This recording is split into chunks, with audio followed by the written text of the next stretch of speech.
Hello అండి, welcome to digital man. నేను మీ దాత్రి శేఖర్ అండి. ప్రతి ల్యాప్టాప్ కి యాంటీవైరస్ అనేది చాలా ఇంపార్టెంట్.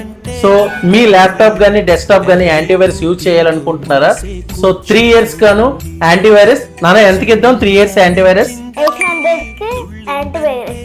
సో మా పాప చెప్పిందండి, జస్ట్ 800 రూపీస్ కే 3 years గాను యాంటీవైరస్ ఇస్తున్నామండి. సో 1 year కి గాను ఎంతకి ఇద్దాం? 300 కి ఇద్దాం. ఓకే, సో 1 year గాను 300 రూపీస్ కే మేము యాంటీవైరస్ అనేది ప్రొవైడ్ చేస్తున్నామండి. K7 total security. So 1 year గాను ఎంతకి ఇద్దాం? 250 కి ఇద్దాం డాడీ. ఓకే, 250 రూపీస్ కే ఇస్తున్నామండి. Thank you. ఈ వీడియో మీకు నచ్చినట్లయితే లైక్ చేయండి, షేర్ చేయండి, కామెంట్ చేయండి. అండ్ మా పేజ్ మాత్రం ఫాలో చేయకండి, మర్చిపోకండి. Thank you. 7th సెక్షన్ లో రాజధాని స్వీట్స్ ఆపోజిట్ గా డామినోస్ ఉంటుందండి. దాని పక్కనే డిజిటల్ ఉంది.